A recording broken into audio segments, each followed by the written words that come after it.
तो क्वेश्चन क्या है, सीधा मैं क्वेश्चन एक जो आया था पीएमटी में उस पर आ जाता हूँ। Which is correct statement with respect to solubility of magnesium sulphate in water. ठीक है बेटा, तो मैग्नीशियम सल्फेट जो है उसकी सॉल्युबिलिटी बता रहे हैं, उसके बारे में क्या करेक्ट स्टेटमेंट है। तो मैग्नीशियम सल्फेट, आपको सबसे पहले ये सोचना है ये अल्कलाइन अर्थ मेटल है, सल्फेट है तो बड़ा वाला एनाइन है। तो इसमें जो है, जो मेन चीज़ जिस पे हमने फोकस करना है वो करना है हाइड्रेशन एनर्जी पे। इनकी हाइड्रेशन एनर्जी जो है वो ज़्यादा होती है लेट्स एनर्जी से। ठीक है, तभी ये सॉल्युबल होता है। तो लेट्स एनर्जी और हाइड्रेशन एनर्जी पे फोकस करना है। तो let's find out in options में से कौन सा ऑप्शन जो है वो करेक्ट है। सबसे पहले ये जो कहता है sulphate ions mainly contribute towards the hydration energy, ये करेक्ट स्टेटमेंट नहीं है, दिस इज इनकरेक्ट। क्योंकि जो Mg पॉजिटिव जो होगा that will contribute towards the hydration energy. तो ये कहता है सल्फेट ही मेनली करेगा, तो ये वो जो है ये गलत स्टेटमेंट है। तो पहला स्टेटमेंट गलत हो गया। दूसरा स्टेटमेंट क्या है, hydration energy of magnesium sulphate is higher in comparison to its lattice energy. तो ठीक है, ये ठीक है, बिल्कुल करेक्ट है, हाइड्रेशन एनर्जी ज्यादा है। ठीक है, हाइड्रेशन एनर्जी जब ज्यादा होगी तभी तो वो सॉल्युबल होगा लेट्स एनर्जी से, तो इसका मतलब ये करेक्ट है। तो हमें ऑलमोस्ट जो क्वेश्चन हो गया। मगर चलिए हम इन दोनों की भी, ये दो भी देखते हैं ये क्या कहते हैं। Size of magnesium positive and sulphate ion जो है, मैग्नीशियम आयन और सल्फर आर सिमिलर, तो ये नहीं हो सकता, कैटाइन है एनाइन है, ये बड़ा है छोटा है, तो इसलिए ये भी करेक्ट नहीं है। This is incorrect, this is incorrect. तो let's find out the last one, the ionic potential of magnesium 2 positive is very low. तो जो आपका जो यहाँ पर मैग्नीशियम का जो हम कहते हैं कि आयनिक पोटेंशियल में यहाँ पर जो है आपको बता दूं, आयनिक पोटेंशियल जो है वो किसके बराबर होता है, वो चार्ज बाई रेडियस। तो रेडियस अगर छोटा है तो आयनिक पोटेंशियल ज्यादा, तो रेडियस इसका छोटा होगा तो आयनिक पोटेंशियल हाई होगा। ये क्या लिख रहा है, ये लिख रहा है वेरी लो, तो इसलिए ये भी करेक्ट नहीं है। ठीक है, तो इसका मतलब this is the correct response. ठीक है, तो ये क्लियर हो गया। इसी तरह से क्वेश्चन आपको इसमें एक दो क्वेश्चन में और ले लेता हूँ। ठीक है, क्वेश्चन जितने आप क्वेश्चन करेंगे, जितना आप प्रैक्टिस करेंगे, उतना आपको जो है इस पे होल्ड आ जाएगा। देखो क्वेश्चन क्या मैं लिखता हूँ कि correct order of melting points of metal halides, जो फॉलोइंग मेटल हैलाइड्स जो है, following metal halides of following metal halides। ठीक है, देखिए मैं यहाँ पर मेटल हैलाइड लिखता हूँ। एक मेटल हैलाइड हमारे पास है सपोज NaCl। ठीक है, NaCl है। फिर हमारे पास जो है KCl, rubidium chloride, caesium chloride. देखो ऐसे क्वेश्चन आया। अब देखो यहाँ पर जो आप देख रहे हो, यहाँ पर मेल्टिंग पॉइंट की बात हो रही है, सॉल्युबिलिटी की अब बात नहीं हो रही है। क्या ये आपस में रिलेटेड हैं? ठीक है, क्या मेल्टिंग पॉइंट हम निकाल सकते हैं जितना हमने अभी तक पढ़ा लेट्स एनर्जी के बारे में, हाइड्रेशन एनर्जी के बारे में? हाँ, मैं आपको बताऊंगा एक तरीका कि आप मेल्टिंग पॉइंट का भी क्वेश्चन कर सकते हो, बड़े आसानी से कर सकते हो। कैसे कर सकते हो? देखो बेटा, मैं यहाँ पर आपको बता दूं कि लेट्स एनर्जी के बारे में आप 3 पॉइंट्स याद रखना। ठीक है, आपको पहले भी बताया मैंने। सबसे पहले लेट्स एनर्जी में क्या आपको पॉइंट याद रखना है कि लेट्स एनर्जी जो है this is proportional to charge by radius.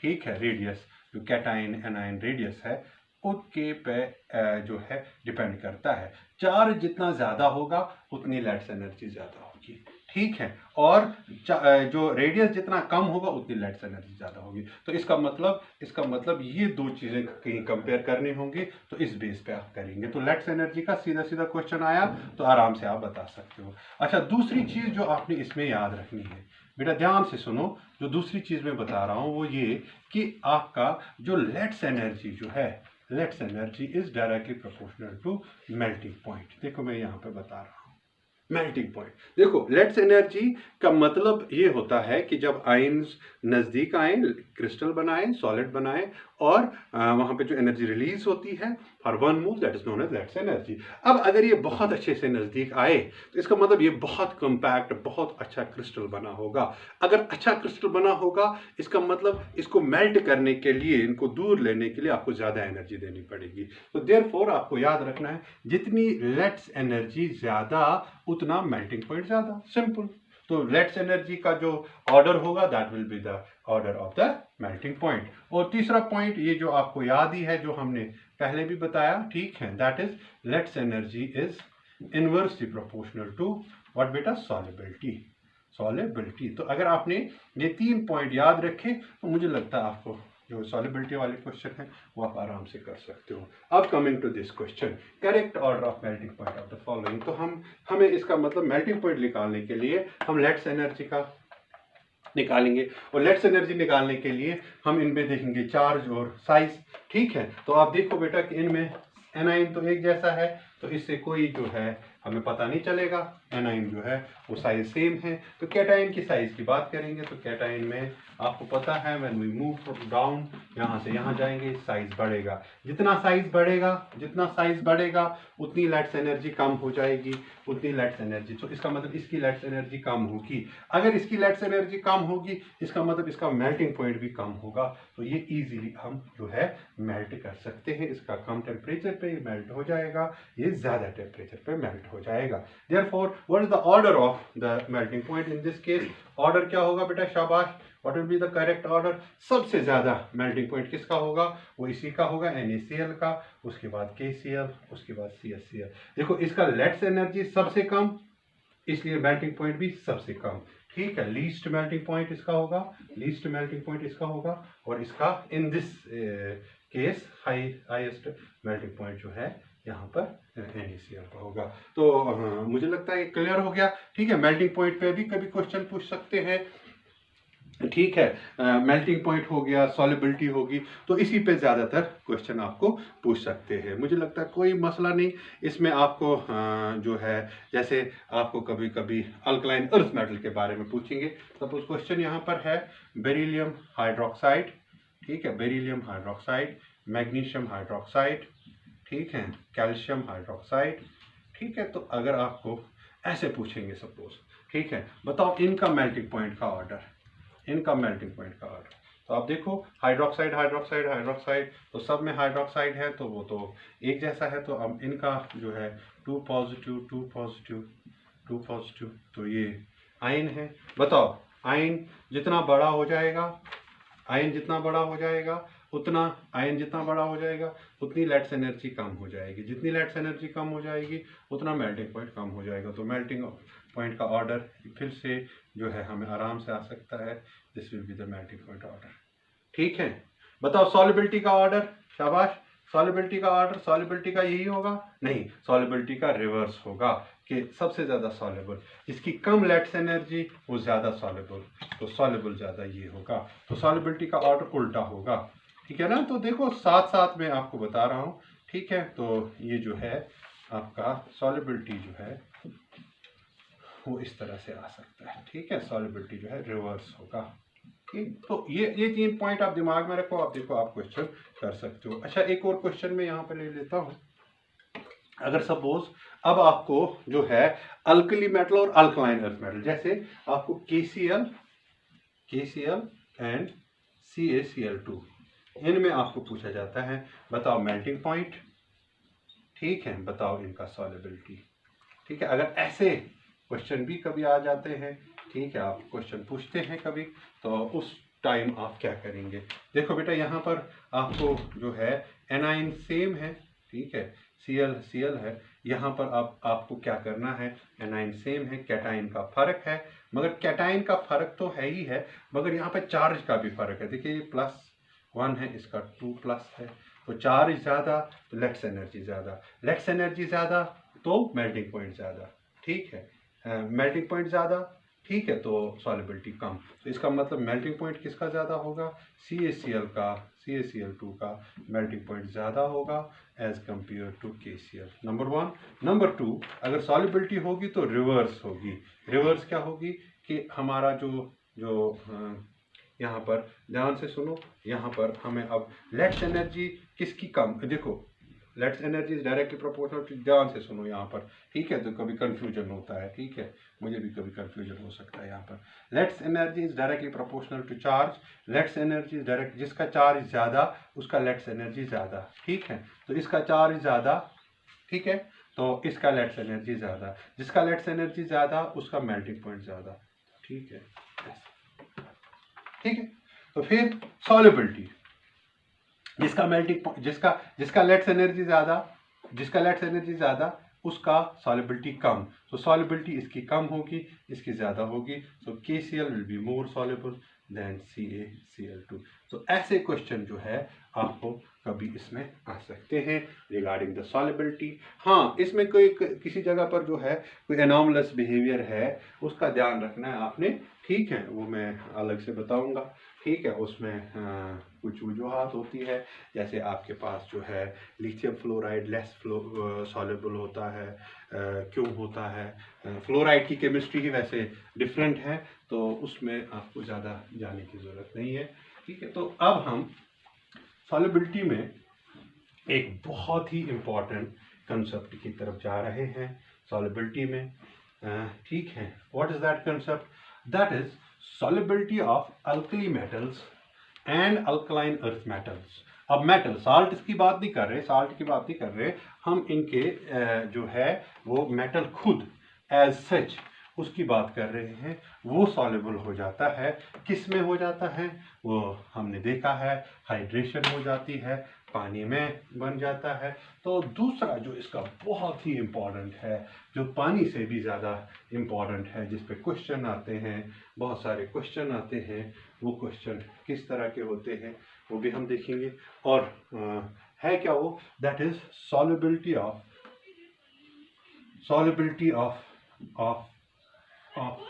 alkali metals and alkaline earth metals in liquid ammonia।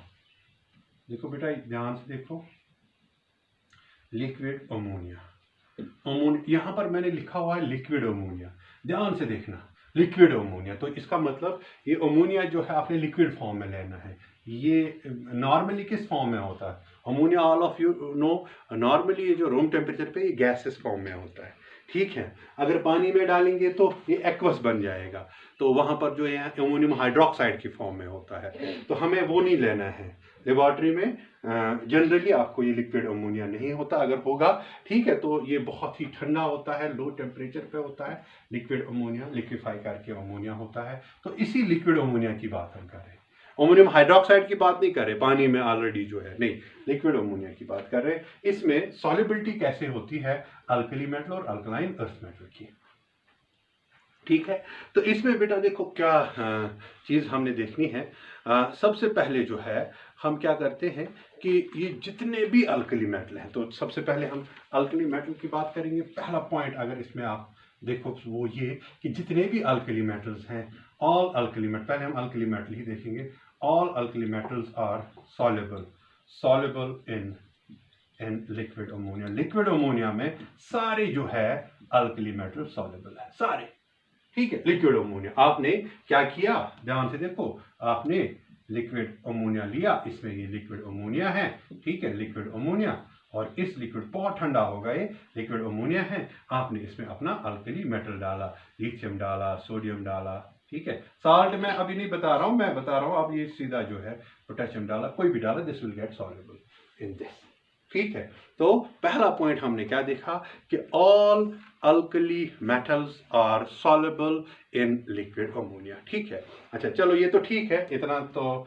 ठीक है, क्या सॉल्युबल है, मगर इसमें होता क्या है कि जब ये सॉल्युबल हो जाता है इसमें, तो ये कुछ इंटरेस्टिंग प्रॉपर्टीज डेवलप करता है, कुछ चीज़ें इंटरेस्टिंग चीज़ें हैं। सबसे पहले क्या इंटरेस्टिंग चीज़ें कि ये जो सोल्यूशन है, ये सोल्यूशन जो है ये ब्लू कलर का हो जाता है, ब्लू कलर का। तो ये जब कलर आता है तो colour development is always fascinating, तो कलर आ जाता है तो हमें लगता है ये ब्लू कलर कहाँ से आया, क्यों आया, ठीक है, और ये ब्लू कलर की सोल्यूशन जो है क्यों होगी। और फिर अगर हम और डालते जाएंगे देन ठीक है, तो ये हो गया जब आपको थोड़ा सा डाला, ठीक है। डाइल्यूट सोल्यूशन जब होगी, डाइल्यूट सोल्यूशन कैसा, ब्लू कलर। फिर जब हम और कंसंट्रेशन करते हैं इसको, और मेटल डालते हैं ऊपर, और मेटल डाला तो फिर ब्लू कलर ये नहीं रहता, इसका चेंज हो जाता है और कैसा हो जाता है, वो कॉपर जैसा रेडिश कॉपर हो जाता है, ठीक है।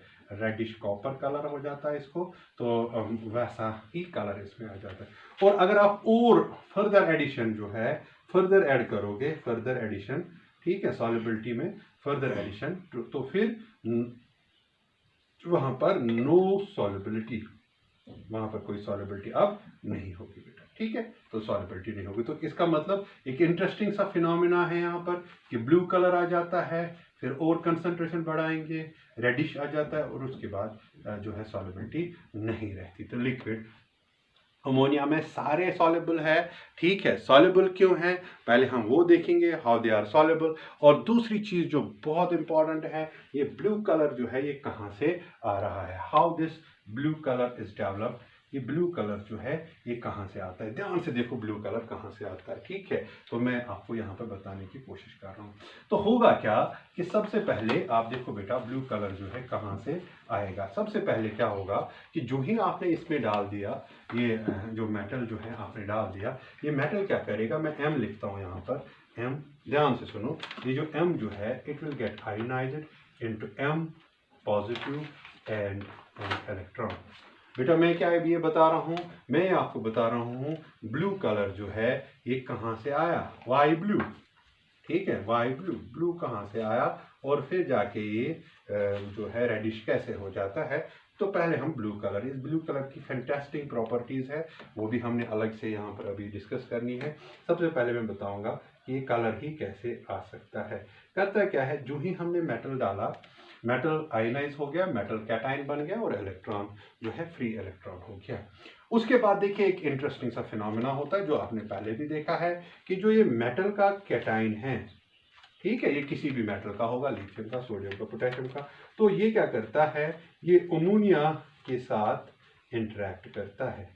अब ध्यान से देखो कैसे इंटरेक्ट करता है, बिल्कुल वैसे ही इंटरेक्ट करता है जैसे आपको पता है वाटर के साथ करता है। अब देखो मैं यहाँ पे आपको बता रहा हूँ, ये जैसे हमारा जो मेटल है, मेटल क्या होगा, M पॉजिटिव होगा ना, M पॉजिटिव, पॉजिटिवली चार्ज है। जो अमोनिया जो है, अमोनिया का ये एंड जो है नाइट्रोजन वाला, ये नेगेटिव होता है ड्यू टू इलेक्ट्रोनेगेटिविटी, होता है ना, ये इलेक्ट्रोनेगेटिविटी की वजह से जो है, आप देखो ये H है, H है, H है, तो ये नेगेटिव एंड होगा, ये पॉजिटिव एंड होगा। तो ये यहाँ पे क्या होगा, ये नेगेटिव एंड इसके साथ चिपक जाता है, ठीक है, अट्रैक्शन होती है, एनर्जी रिलीज होती है। तो उस हम कहेंगे इसको अब अमोनिएटेड, अमोनिएटेड जैसे हाइड्रेटेड होता है ऐसे अमोनिएटेड कैटायन बन गया। तो यहाँ पर आपका NH3 एक और है, एक और NH3 है, बहुत सारे NH3 इसको घेर लेते हैं बेटा, ठीक है। तो नेगेटिव नेगेटिव, क्योंकि यहाँ से नेगेटिव होता है ये, ठीक है। तो इसको हम कहते हैं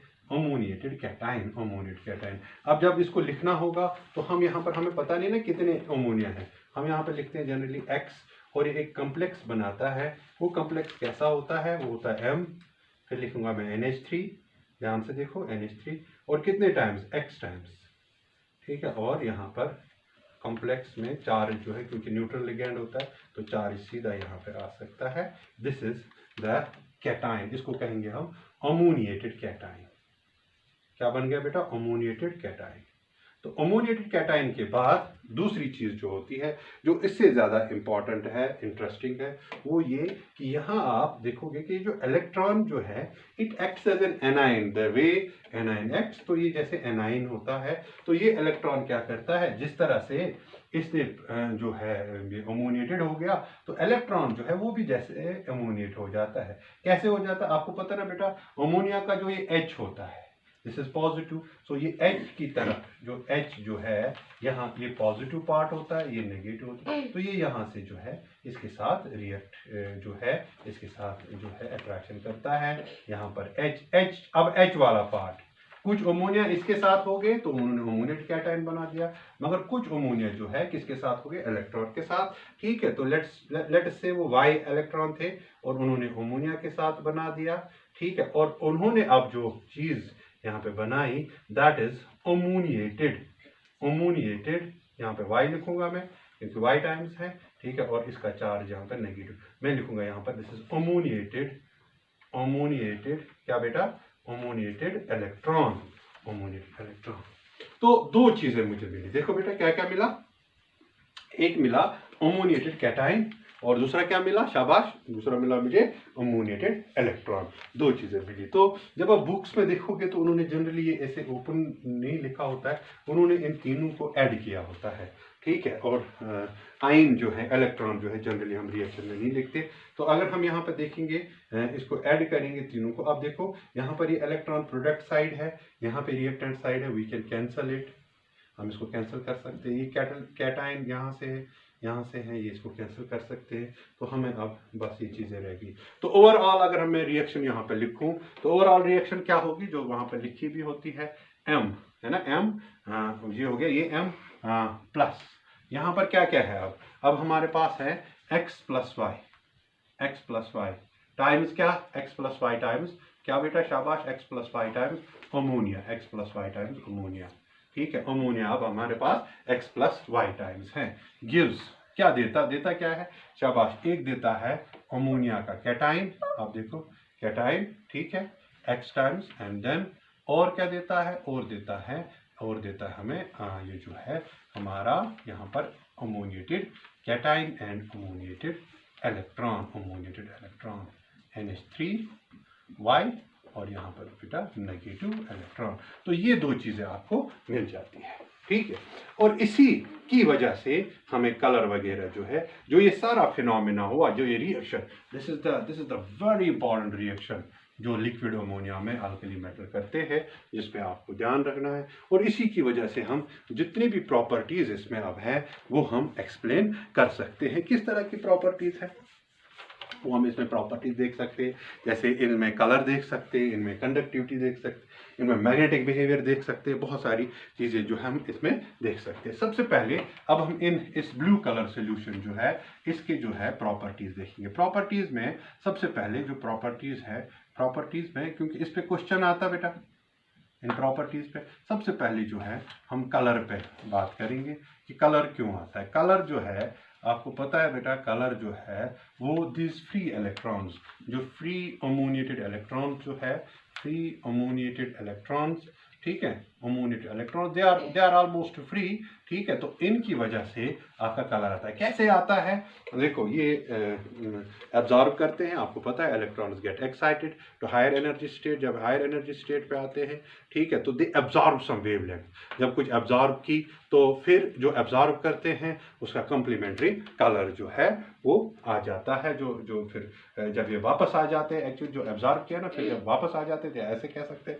जब ये वापस आ जाते हैं, ठीक है, तो उस टाइम जो ये वहाँ पर जो है वो वेवलेंथ जो है वो ट्रांसमिट करते हैं, वो हमें दिखता है। तो इसका मतलब this is due to excitation excited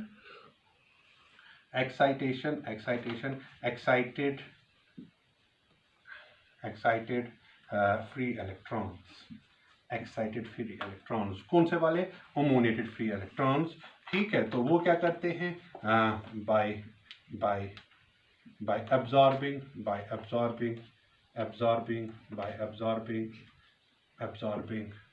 certain wavelength, वो certain wavelength जो है they absorb that, ठीक है, और then जो वापस आते हैं तो उस टाइम जो ट्रांसमिटेड जो है, ट्रांसमिटेड वेवलेंथ जो वहाँ पे ट्रांसमिट हो जाती है, and that wavelength falls in the visible region and that is blue colour का आ जाता है। तो सिंपल एक्साइटेशन की वजह से आ जाता है, then it absorb certain wavelength and transmit, sir जो ट्रांसमिट होता है वो ब्लू कलर का होता है। तो अब फिर बात है कि जो इसका जो कलर जो है फिर रेडिश क्यों हो जाता है। तो रेडिश कलर जो है हायर कंसंट्रेशन पे रेडिश कॉपर जो है due two cluster formation, cluster of metal ions जो है, मेटल आयंस इतने ज़्यादा बन जाते हैं क्लस्टर कि वहाँ पर जो है आपका जो है रेडिश ब्राउन। तो डाइल्यूट ज़्यादा हम स्टडी करते हैं, जिस पे हम ज़्यादा बात करते हैं, ब्लू कलर का होता है। दूसरी बात जो है, ध्यान से सुनो बेटा, दूसरी बात जो आपसे पूछ सकते हैं वो पूछ सकते हैं रिगार्डिंग देयर कंडक्टिविटी। तो बताओ जरा, इस सोल्यूशन की बात कर रहे हैं हम, हाँ, properties of this solution, dilute solution. तो कंडक्टिविटी, तो जरा बताओ बेटा कंडक्टिविटी का क्या होगा? Will they be good conductors और bad conductors? These solutions, these are good conductors. ठीक है, ये गुड कंडक्टर्स हैं। क्यों? Not because of ions, good conductors because of due to free electrons, है ना, फ्री इलेक्ट्रॉन्स यहाँ पर है, उसकी वजह से गुड कंडक्टर्स हैं। दूसरी चीज। तीसरी चीज जो है, कभी आपको पूछ सकते हैं, बताओ जी इनका मैग्नेटिक बिहेवियर, क्या पूछ सकते हैं? Magnetic behaviour. मैग्नेटिक बिहेवियर कैसा है इनका? मैग्नेटिक, ध्यान से देखना, मैग्नेटिक बिहेवियर। मैग्नेटिकली दो तरह के कंपाउंड्स हमें हैं, जनरली ज़्यादा होते हैं मगर दो जो हमारे काम के हैं। एक होता है पैरामैग्नेटिक, है ना, आपको पता है बेटा, एक होता है पैरामैग्नेटिक, तो दूसरा होता है डायामैग्नेटिक। डायामैग्नेटिक, एक वो जो एक्सटर्नल मैग्नेट को प्यारे लगते हैं, पैरा एक्चुअली, ठीक है, तो दे गेट अट्रैक्टेड, वो अट्रैक्ट हो जाते हैं। और दूसरा जो है डाया, मानो अब दूर दफा, ठीक है, दूर जो है, so they get repelled by the magnet. और ये एक सेट फिनोमेना है, एक सेट ऑब्जर्वेशन है, जिसके भी हमें जो है अनपेयर्ड इलेक्ट्रॉन्स होते हैं, जिसके अनपेयर्ड इलेक्ट्रॉन्स होते हैं वो पैरामैग्नेटिक होता है। अनपेयर्ड जिसके होते हैं इलेक्ट्रॉन्स, अनपेयर्ड, तो वो क्या होते हैं? वो होते हैं पैरामैग्नेटिक। जिनमें पेयर्ड होते हैं वो होते हैं डायामैग्नेटिक। तो अब मुझे बताओ यहाँ पर ये क्या होगा, जो हमारा जो ये इलेक्ट्रॉन्स है ये क्या होंगे? ऑब्वियसली क्योंकि इनमें फ्री इलेक्ट्रॉन्स हैं, सो दे आर वो क्या है बेटा, शाबाश, they are paramagnetic in nature. Paramagnetic in nature, paramagnetic, तो ये क्या है? पैरामैग्नेटिक। ठीक है, एक और बात आपसे पूछ सकते हैं, देखो कंडक्टिविटी पूछी, मैग्नेटिक बिहेवियर पूछा। मैग्नेटिक बिहेवियर में paramagnetic due to free unpaired electrons, ठीक है, तो ये पूछ सकते हैं। और क्या पूछ सकते हैं आपको? कभी कभी जो है रिड्यूसिंग प्रॉपर्टी पूछ सकते हैं। चौथी जो प्रॉपर्टी मैं यहाँ पर लिख रहा हूँ, दैट इज रिड्यूसिंग प्रॉपर्टी।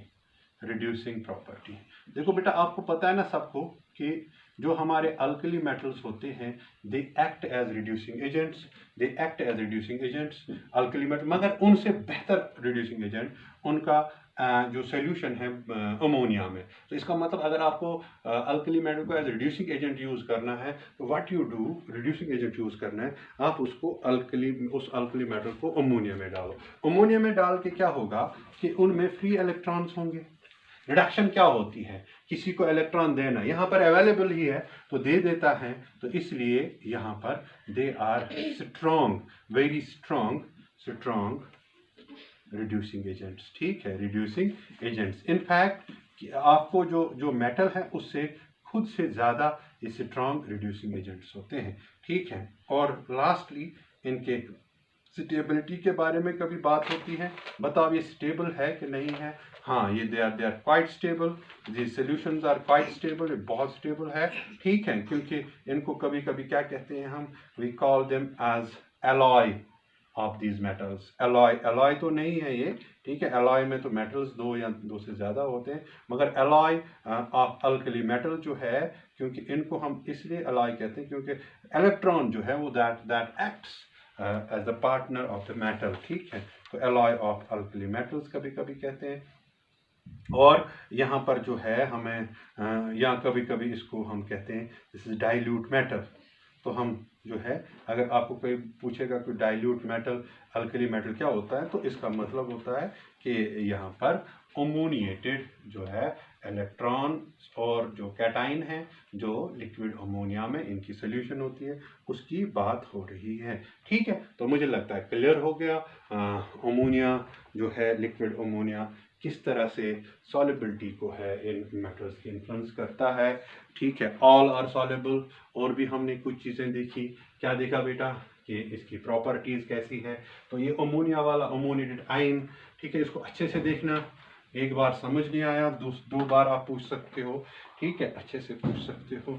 इसके बाद हम जो दूसरा टॉपिक हमारा है वो भी इक्वली इम्पॉर्टेंट है, जिससे आपको बहुत सारे क्वेश्चन आते हैं इसी सॉलिबिलिटी से। और जो दूसरा टॉपिक हम अभी जो है पढ़ने वाले हैं, ठीक है, उस पे हम बात करेंगे।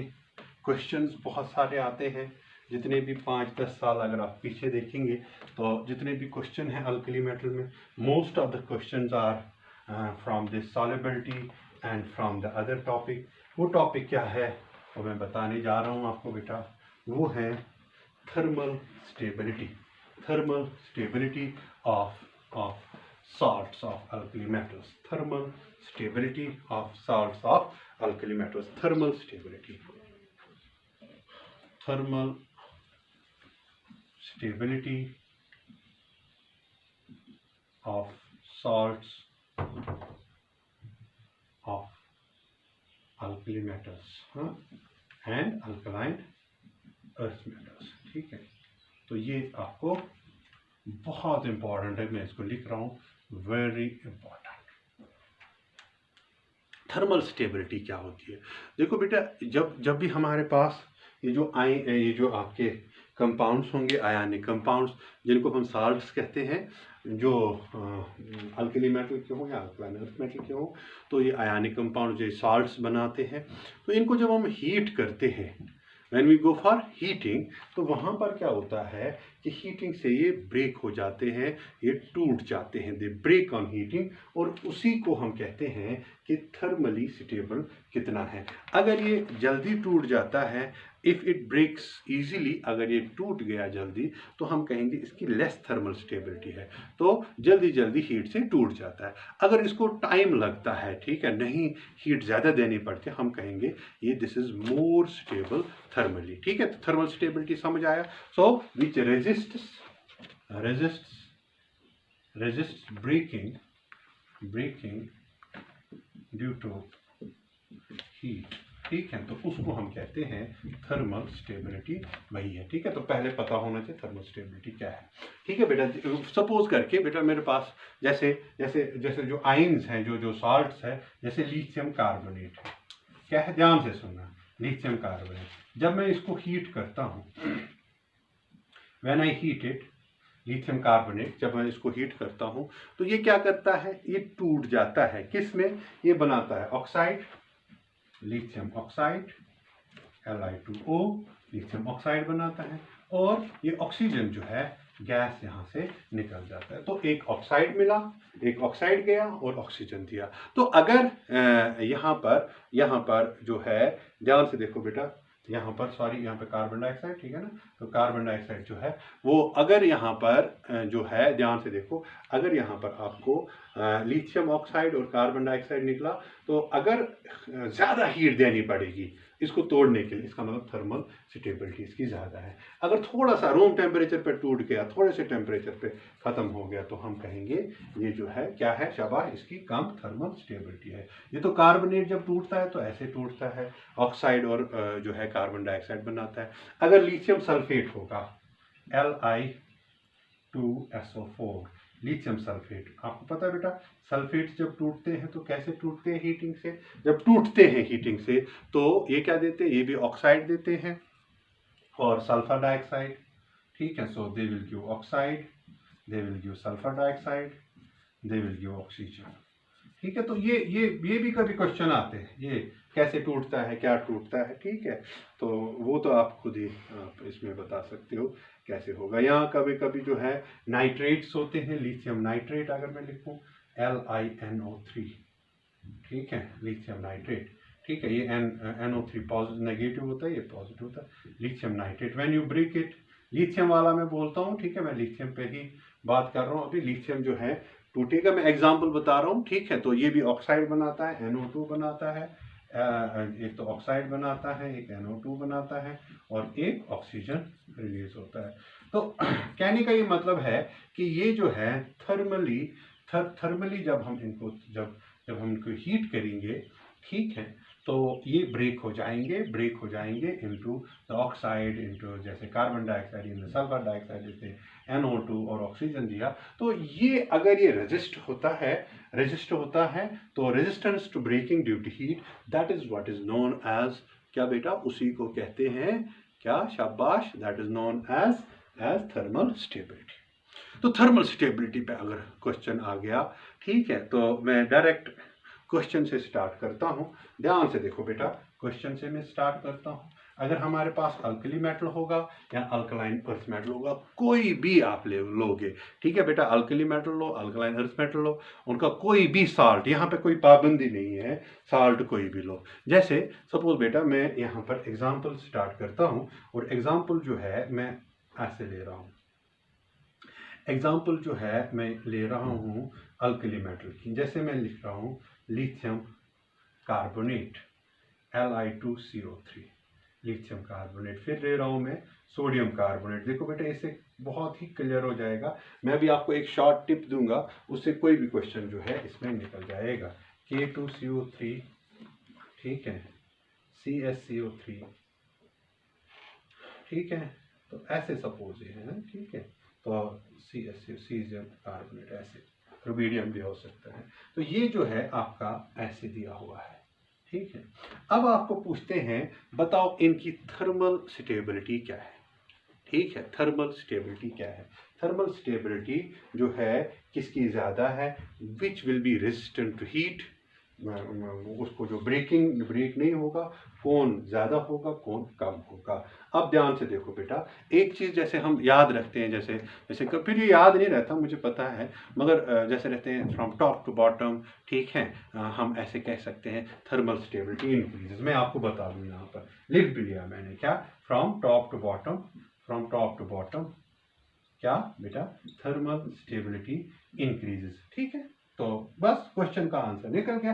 मगर ये फिर याद रखना कि ये इंक्रीजेज हैं कि डिक्रीज हैं, ये थोड़ा सा मुश्किल होता है, ठीक है। ये अगर आपको इसका रीजन पता चले तो आप किसी भी क्वेश्चन को कर सकते हो। यहाँ पर क्या है बेटा, top to bottom thermal stability increases, तो इसका मतलब अगर मैं इसका ऑर्डर ऑफ थर्मल स्टेबिलिटी लिखूं, TS में लिख रहा हूं थर्मल स्टेबिलिटी, तो थर्मल स्टेबिलिटी सबसे ज्यादा थर्मल स्टेबल कौन सा होगा, caesium carbonate, CS2CO3 caesium carbonate है, उसके बाद है पोटेशियम कार्बोनेट, उसके बाद है बेटा क्या, सोडियम कार्बोनेट, है ना, और उसके बाद हमारे पास है लिथियम कार्बोनेट, ठीक है, लिथियम कार्बोनेट। तो इसका मतलब कि हम आंसर तो दे पाए, मगर ये किस बेस पे है वो थोड़ा अभी हमें जो है वो समझना है। इसमें आप देखो, जो ही आप नीचे जाते हो, एनाइन तो सेम है, कैटाइन बढ़ रहा है, तो कैटाइन के बढ़ने से क्या थर्मल स्टेबिलिटी पे कोई जो है वो does it depend on that, क्या थर्मल स्टेबिलिटी साइज पे डिपेंड होता है, ठीक है।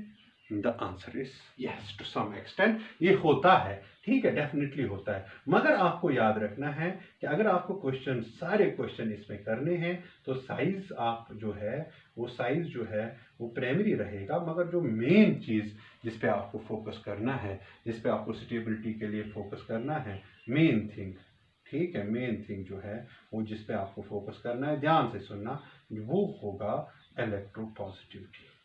कहीं भी आप करोगे, आप अभी मैं बहुत सारे क्वेश्चन आपको बताऊंगा, इलेक्ट्रोपॉजिटिव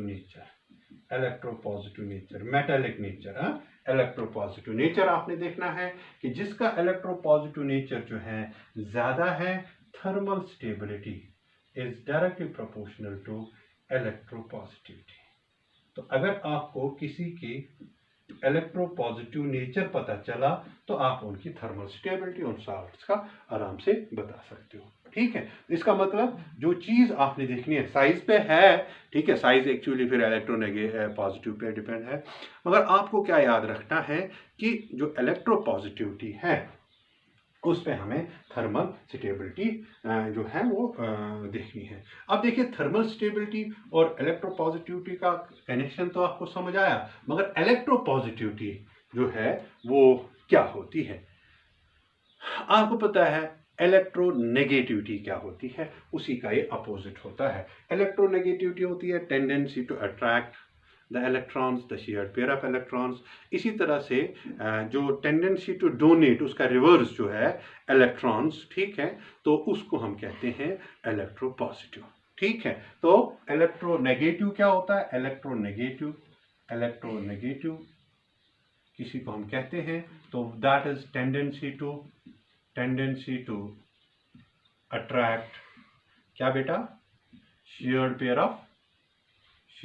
पेयर ऑफ इलेक्ट्रॉन्स, ठीक है। तो टेंडेंसी टू अट्रैक्ट, तो ये इसका होता है इलेक्ट्रोपॉजिटिविटी जो है, electropositive nature is reverse of that, ठीक है। तो it is tendency to donate electrons, ठीक है। तो इसका उल्टा है ये, ठीक। तो अब आपको पता है बेटा कि इलेक्ट्रोपॉजिटिव, इलेक्ट्रोनेगेटिविटी जो है, when we move from left to right in the periodic table, when we move from left to right in periodic table, ठीक है, व्हाट हैपेंस? देखो सारे क्वेश्चन इस वाले थर्मल स्टेबिलिटी के निकलेंगे। Left to right in periodic table, what happens to the electronegativity? बताओ बेटा, शाबाश। इलेक्ट्रोनेगेटिविटी इंक्रीजेस, ठीक है। 17 ग्रुप का सबसे ज्यादा होता है, तो वहां तक जो है हमारे पास इलेक्ट्रोनेगेटिविटी इंक्रीज होती है। तो what will happen to the electropositivity? Left to right, ठीक है, in the periodic table, electropositivity जो है वो डिक्रीज हो जाएगी ना। जब इलेक्ट्रोनेगेटिविटी इंक्रीज होगी, इसका रिवर्स है, तो इलेक्ट्रोनेगेटिविटी डिक्रीज हो जाएगी। तो इसका मतलब जो हमारा लेफ्ट साइड वाला है, ठीक है, जो हमारा लेफ्ट साइड वाला है वो सबसे ज्यादा जो है हमारा इलेक्ट्रोपॉजिटिव होता है, ठीक है, और राइट वाले जो है सबसे ज्यादा इलेक्ट्रोनेगेटिव होते हैं। तो ये तो लेफ्ट टू राइट हो गया। अच्छा, पीरियोडिक टेबल में अब देखेंगे top to bottom. Top to bottom क्या होता है? टॉप टू बॉटम बताओ, शाबाश। टॉप टू बॉटम जब हम जाते हैं, इलेक्ट्रोनेगेटिविटी जो है दैट डिक्रीजेस, है ना, ऊपर से नीचे जब इलेक्ट्रोनेगेटिविटी। तो टॉप टू बॉटम अगर हम देखेंगे, top to bottom, what will happen to the electropositivity? Electropositive character, उसको मेटेलिक कैरेक्टर भी कहते हैं, दैट विल इंक्रीज, ठीक है, दैट विल इंक्रीज। बस ये चीजें आपको याद रखनी है कि इलेक्ट्रोनेगेटिविटी जो इनकी है, ठीक है, उसका और इलेक्ट्रोपॉजिटिविटी का जो है रिवर्स ऑर्डर है। तो टॉप टू बॉटम हमें इलेक्ट्रोपॉजिटिविटी जो है वो बढ़ जाती है। अगर टॉप टू बॉटम इलेक्ट्रोपॉजिटिविटी बढ़ जाती है तो इस क्वेश्चन का हमें आंसर मिल गया, ठीक है। When we move from top to bottom, what happens to the electropositivity? Electropositivity increases, their thermal stability increases, ठीक है, हो गया ना इजी। जब आपको इलेक्ट्रोपॉजिटिविटी इंक्रीज होगी, इलेक्ट्रोपॉजिटिविटी जो है वो मेटेलिक कैरेक्टर भी होता है। तो कभी कभी आपको अगर कभी मेटेलिक कैरेक्टर पूछेंगे तो याद ये भी रखना कि इलेक्ट्रोपॉजिटिविटी जो है, electropositivity is proportional to metallic character, ठीक है। ऐसे भी पूछ सकते हैं कहीं कि मेटेलिक ज्यादा कौन सा है, ठीक है, तो वहां पर भी ये काम आएगा। तो metallic character and which is proportional to thermal stability. तो क्लियर हो गया बेटा। तो ये क्वेश्चन जो है बड़े आसानी से आप बता सकते हो कि इसमें ज्यादा स्टेबल कौन सा है, ठीक है, कम स्टेबल कौन सा है, ज्यादा स्टेबल कौन सा है। अच्छा, एक और चीज, अगर अब ऐसे आया, देखो बेटा, इसमें ध्यान रखो, इसमें वो जो सॉल्युबिलिटी में हम डिस्कस कर रहे थे, बड़े एनाइन, बड़े छोटे एनाइन, कैटाइन, इसमें ऐसा कुछ भी नहीं है, ठीक है। You don't have to worry. इसमें सीधा जो है इलेक्ट्रोपॉजिटिविटी पे आप जाएंगे, सीधा इलेक्ट्रोपॉजिटिविटी से आपको सारी चीजें जो है वो समझ आ जाएंगी, ठीक है। तो ये ध्यान रखना है। तो सिर्फ मगर इस बात का ध्यान रखना है, टॉप टू बॉटम, ठीक है, मेटेलिक कैरेक्टर इंक्रीज होता है, ठीक है, इलेक्ट्रोपॉजिटिविटी भी इंक्रीज होती है, ठीक है। तो ये ध्यान रखो बेटा। अगर आपको इसमें भी कभी जो है वो परेशानी होगी तो आप ऑक्सीजन वाला जो है फैमिली याद करो। क्या क्या है ऑक्सीजन? शाबाश। ऑक्सीजन के बाद क्या होता है? शाबाश। ऑक्सीजन फैमिली में सेलेनियम, टेल्यूरियम एंड पोलोनियम है। Oxygen, sulphur, selenium, tellurium and polonium, ठीक है। तो अब जब आप ऊपर से नीचे की तरफ जाते हैं तो यहाँ पर मेटल, देखो ये तो टिपिकली नॉन मेटल है, ठीक है, दिस इज नॉन मेटल। तो जो ही आप नीचे जाओगे तो ये जो आपका फिर जो पोलोनियम है दैट इज मेटालिक, ठीक है। तो इसका मतलब metallic character from top to bottom जो है वो क्या हो जाता है, वो इंक्रीज हो जाता है। अगर top to bottom metallic character increase हो जाता है तो इलेक्ट्रोपॉजिटिविटी इंक्रीज हो जाती है, इलेक्ट्रोपॉजिटिविटी इंक्रीज हो जाती है तो थर्मल स्टेबिलिटी इंक्रीज हो जाती है। देखो मैं यहाँ पर एक और कुछ और क्वेश्चन लेता हूँ। बहुत सारे क्वेश्चन इस थर्मल स्टेबिलिटी पे आते हैं और आपको वहां पर जो है अगर करेक्ट, देखो करेक्ट कंसेप्ट अगर है, ठीक है, जो आप लगाओगे इसमें तो ये बहुत आसान हो जाते हैं। नहीं तो ये जो इनऑर्गेनिक में पर्टिकुलरली ये ब्लॉक केमिस्ट्री में जो क्वेश्चन आते हैं ये परेशान कर देते हैं। ठीक है। अब देखो इसमें अगर आपको ऐसे पूछा गया, ध्यान से देखो, हमारे पास ऐसे पूछा गया कि आपके पास जी है सोडियम कार्बोनेट Na2CO3, फिर आपके पास है मैग्नीशियम कार्बोनेट और आपके पास है एल्युमिनियम कार्बोनेट। देखो अब मैं थोड़ा बाहर निकल रहा हूं, ठीक है। एल्युमिनियम कार्बोनेट Al2CO3 कार्बोनेट, ध्यान से देखो बेटा, ये होता है ना 3 पॉजिटिव, ठीक है, ये 3 पॉजिटिव तो ये 6 हो जाएंगे, तो इसका मतलब हमें CO3 ऐसे लिखना होगा। ठीक है, तो ये ध्यान रखो, एल्युमिनियम जो है 3 पॉजिटिव होता है, 2 हो गए 6 पॉजिटिव और ये जो है ये हमने 3, तो ये ध्यान रखना होता है कि किस तरह से कार्बोनेट, एल्युमिनियम कार्बोनेट। हम एल्युमिनियम पे चले गए, हम बोरान फैमिली में भी पहुंच गए। अगर ऐसे पूछा गया कि बताओ जी इनकी थर्मल स्टेबिलिटी क्या है, ठीक है, थर्मल स्टेबिलिटी, तो इसका मतलब ये जब टूटेंगे तो टूटने में जो ये आयन देंगे तो ज्यादा जल्दी कौन देगा, ठीक है। तो पहले मैंने आपको बताया, ये भी ध्यान रखना है कि जब हम इनको हाई टेम्परेचर देते हैं, ठीक है बेटा, हाई टेम्परेचर जब टेम्परेचर देते हैं वही हमें पता करना है कि हाई टेम्परेचर किसका है, किसको देना है ताकि आयन इसमें टूट जाए। अच्छा मुझे पहले बताओ, अगर मैं सोडियम कार्बोनेट तोड़ूं आयन्स में तो मुझे क्या मिलेगा? I will get the oxide Na2O plus I will get carbon dioxide. Magnesium में क्या मिलेगा? मुझे ऑक्सीजन जो है यहाँ पर MgO प्लस कार्बन डाइऑक्साइड, है ना बेटा। तो इसी तरह से यहाँ पर क्या मिलेगा? यहाँ पर मुझे एल्युमिना मिलता है Al2O3, ठीक है, ये एल्युमिना ऑक्साइड, और यहाँ पर जो है कार्बन डाइऑक्साइड मिलेगा। अब ये जो आयन जो है जल्दी कैसे मिलेंगे, कभी ऐसे भी पूछेंगे, ये जल्दी कैसे, कौन टूटेगा जल्दी? तो इसके लिए हम किस में जाएंगे? We will go to what बेटा, हम फिर से जाएंगे किसमें? अपने इलेक्ट्रोपॉजिटिविटी में। अब देखो इलेक्ट्रोपॉजिटिविटी कैसे, ये आपका जो है फर्स्ट ग्रुप का है, ये सेकंड ग्रुप का है और ये फिर 13 ग्रुप का है। तो हम क्या करेंगे, कार्बोनेट सब में है तो from left to right, when we move from left to right, what happens to the electropositivity? Electropositivity जो है वो डिक्रीज होती है, इलेक्ट्रोपॉजिटिविटी डिक्रीजेस। और अगर इलेक्ट्रोपॉजिटिविटी डिक्रीज होती है तो thermal stability, therefore thermal stability क्या होगी? वो भी डिक्रीज होगी। देखो कैसे आसानी से हमें आंसर मिल गया, थर्मल स्टेबिलिटी वो डिक्रीज होगी। तो इसका मतलब यहाँ पर सोडियम जो है, जो फर्स्ट ग्रुप का है, सेकंड ग्रुप के 13 ग्रुप का है, तो जो यहाँ पर होगा तो उसकी थर्मल स्टेबिलिटी कम होगी, तो लीस्ट थर्मल स्टेबल ये है आपका। और ऐसा होता है कि जब आप इसको रूम टेम्परेचर देते हो, ठीक है बोल, देखो ये प्रैक्टिकली सारी चीजें देखी जाती है पहले, फिर थ्योरी में आ जाती है। रूम टेम्परेचर पे ब्रेक हो जाता है और इसको जो है इसको आपने हाई टेम्परेचर देना पड़ता है टू ब्रेक इट, ठीक है। तो ऑर्डर क्या हो गया थर्मल स्टेबिलिटी का? सबसे पहले सोडियम वाला, फिर मैग्नीशियम वाला, फिर एल्युमिनियम वाला। तो ये आपको मैंने बता दिया, इस तरह से भी आपको जो है वो स्टेबिलिटी का ऑर्डर पूछ सकते हैं, कौन ज़्यादा है कौन कम है। तो कोई भी क्वेश्चन जो है नीट जेईई में इस तरह के क्वेश्चन आपको पूछे जाते हैं, मुझे लगता है कोई परेशानी नहीं होनी चाहिए आपको इन क्वेश्चंस को करने में, ठीक है।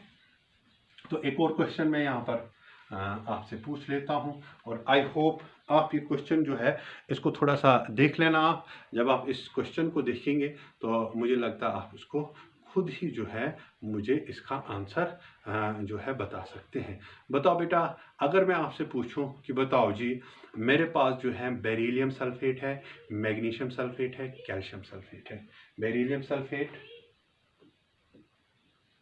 मैग्नीशियम सल्फेट और कैल्शियम सल्फेट, ठीक है, कैल्शियम सल्फेट। तो अगर इन तीन में से आपको मैं बताओ जी इनको जो है थर्मल स्टेबिलिटी, ठीक है, कि ऑर्डर में लगा दो, थर्मल स्टेबिलिटी के ऑर्डर में, ठीक है। तो यहाँ पर मैं स्ट्रोंशियम भी लगा सकता हूँ, ठीक है, स्ट्रोंशियम सल्फेट, ठीक है। तो ऐसे लिखा हुआ है question, decreasing order of thermal, इसका भी ध्यान रखना, क्वेश्चन पूछते क्या है, थर्मल स्टेबिलिटी। कभी हम एक्साइट हो जाते हैं वहां पर, ठीक है, क्वेश्चन देख के ये थर्मल स्टेबिलिटी का है, मुझे आ जाएगा। तो मगर पहले देखिए decreasing order of thermal stability, ठीक है। तो यहाँ पर जो फिर से वही बात आ गई कि हमें जो है वो देखना है कि हमें इलेक्ट्रो पॉजिटिव कैरेक्टर जो है वो किसका ज़्यादा है। जिसका ज़्यादा होगा इलेक्ट्रो पॉजिटिव कैरेक्टर, उसका थर्मल स्टेबिलिटी भी ज़्यादा होगा। तो और एक बात याद रखना कि यहाँ पर जो है अगर हम इसको तोड़ेंगे, what will we get, you know when sulphates break, मैंने आपको बताया पहले।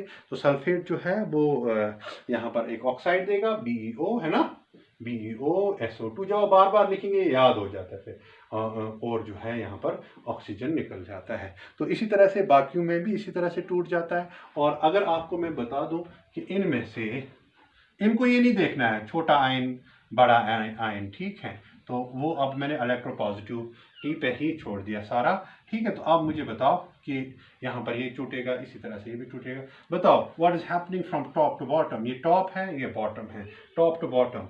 इलेक्ट्रोपॉजिटिविटी क्या होता है, इलेक्ट्रोपॉजिटिविटी जो है increase, metallic character increases, electropositivity जो है फ्रॉम टॉप टू बॉटम क्या होता है, शाबाश, top to bottom, that increases. अगर इंक्रीज होती है तो जो थर्मल स्टेबिलिटी है, थर्मल स्टेबिलिटी ऑल्सो क्या होती है, ऑल्सो इंक्रीज। अगर थर्मल स्टेबिलिटी ऑल्सो इंक्रीज होती है तो सबसे ज्यादा थर्मल स्टेबिलिटी कौन सा होगा, स्ट्रोंशियम सल्फेट की सबसे ज्यादा होगी। तो this will be most stable, ठीक है ना, मोस्ट स्टेबल थर्मली, और this will be least stable thermally. अगर ये मोस्ट स्टेबल है और ये लीस्ट स्टेबल है तो मुझे आप बताएंगे, ये कहता है डिक्रीजिंग ऑर्डर, तो इसका मतलब सबसे पहला जो वो लिखना है जो सबसे ज़्यादा स्टेबल है। तो स्ट्रोंशियम सल्फेट जो है वो सबसे ज़्यादा है, उसके बाद हमारे पास कैल्शियम सल्फेट है, उसके बाद हमारे पास मैग्नीशियम सल्फेट है, और उसके बाद हमारे पास क्या है, शाबाश, उसके बाद हमारे पास जो है वो मैग्नीशियम सल्फेट है, और उसके बाद हमारे पास बेरिलियम सल्फेट है। वो सबसे कम जो है वो स्टेबल है, ठीक है। तो इस तरह से हम और भी क्वेश्चन ले सकते हैं। This was already asked in if I remember, IIT में पुराना क्वेश्चन है, 97 में आया था। मगर इस तरह से मैं कह रहा हूँ कि इस तरह से क्वेश्चन आ सकते हैं, और कभी भी जो है आपसे पूछ सकते हैं। और भी क्वेश्चन हम इस पे कर सकते हैं, ठीक है। मुझे लगता है इतना जो है आपके लिए यहाँ तक काफ़ी है।